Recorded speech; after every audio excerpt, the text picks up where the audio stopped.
Assalamualaikum warahmatullahi wabarakatuh.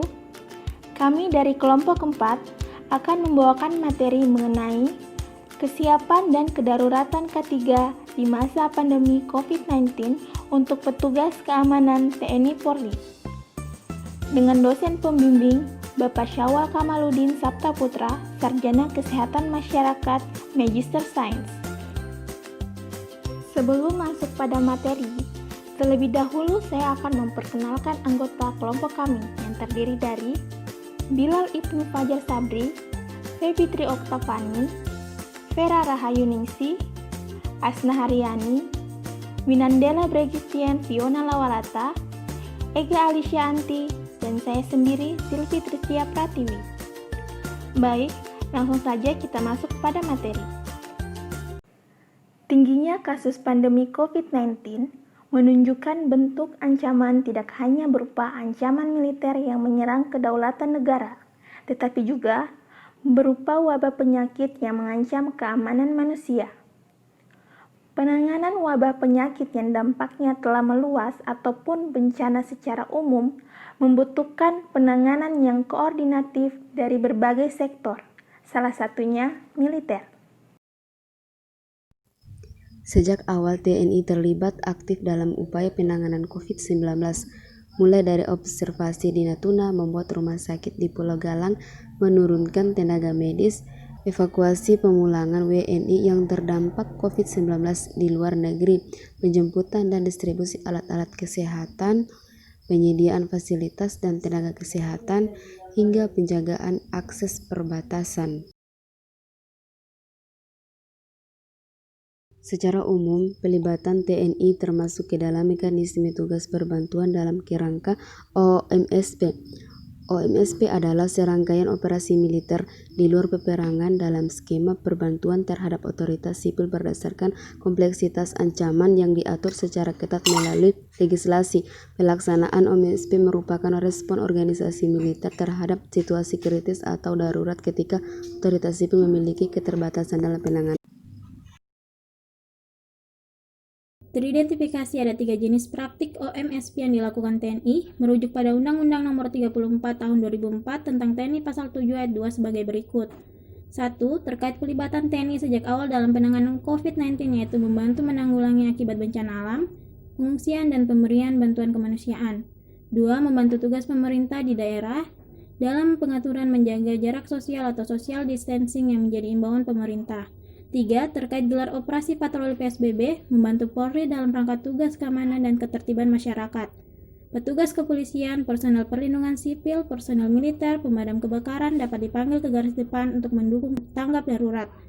Bergantung pada tugas yang diberikan, mereka mungkin juga terpapar dengan orang, pasien, dan rekan kerja yang telah terinfeksi atau yang terdeteksi maupun yang belum diduga, serta lingkungan yang terkontaminasi. Upaya-upaya kesiapan dan kedaruratan K3 yang dilakukan TNI Polri. Yang pertama, membuat pos pantau COVID-19 seperti pada Kota Bukit Tinggi atau Agam. Aparat gabungan memperketat area tersebut dengan memasang brigade di dekat pos pantau COVID-19 serta memperketat keluar masuknya kendaraan untuk melihat orang yang masuk kota atau pendatang apakah mereka pernah berinteraksi dengan orang yang positif COVID-19 atau justru mereka yang membawa COVID-19. Yang kedua, bahu-membahu bantu masyarakat terdampak COVID-19 dengan melakukan bantuan sosial. Aksi baksos ini sebagai wujud kepedulian kepada masyarakat. Yang ketiga, membuka dapur umum guna bantu warga terdampak COVID-19. Hal ini karena banyaknya pusat perbelanjaan masyarakat yang ditutup untuk mendukung aturan dari pemerintah terhadap pandemi ini. Yang keempat, mengimbau warga pakai masker ketika melakukan aktivitas di luar ruangan atau di luar rumah. Yang kelima, lakukan sidak ke pasar tradisional dengan penerapan PSBB, pembatasan sosial berskala besar. Hal ini untuk menimbulkan efek jera kepada para pedagang yang masih keras kepala terhadap aturan pemerintah.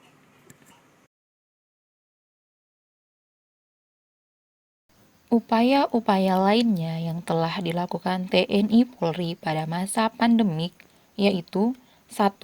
Pos pemantauan COVID-19, personil dilengkapi dengan alat pemeriksaan suhu tubuh, masker, dan alat penyemprotan disinfektan. 2.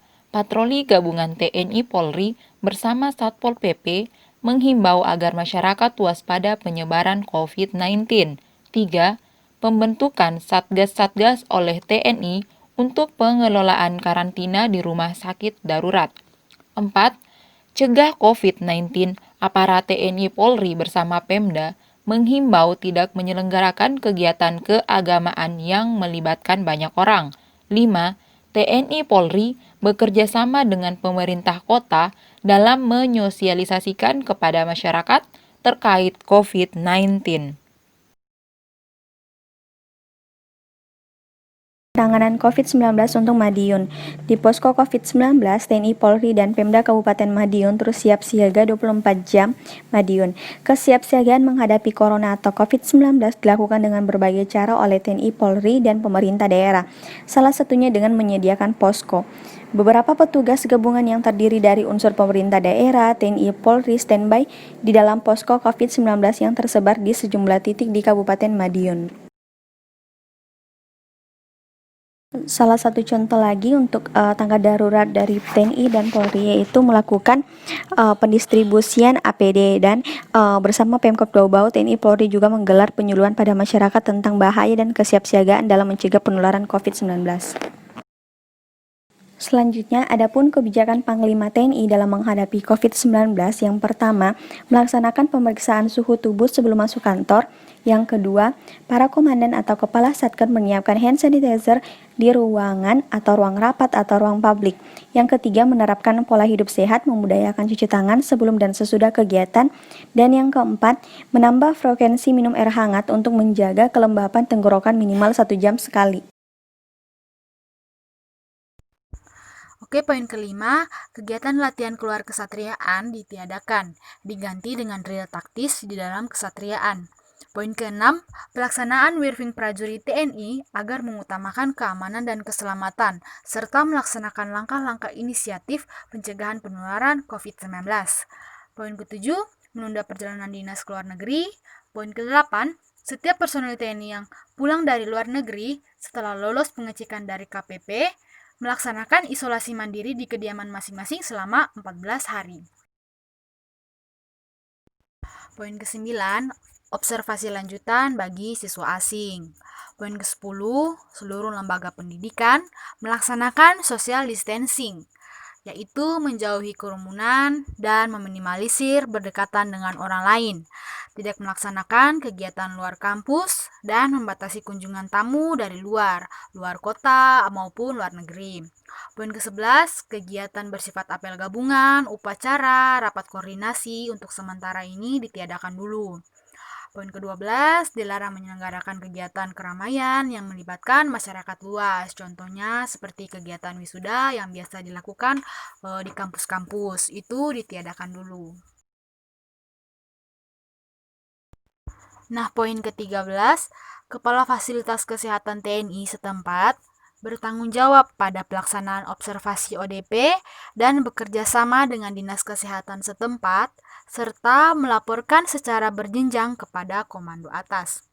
Poin ke-14, melaksanakan mitigasi dan sosialisasi pencegahan COVID-19 di satuan masing-masing. Contohnya seperti yang tadi.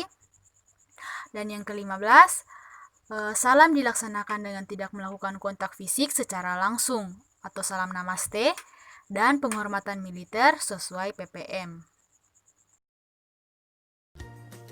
Demikian yang dapat kami sampaikan. Semoga presentasi dari kami dapat bermanfaat untuk teman-teman sekalian. Lebih dan kurangnya mohon dimaafkan. Wabillahi taufiq wal hidayah. Wassalamualaikum warahmatullahi wabarakatuh.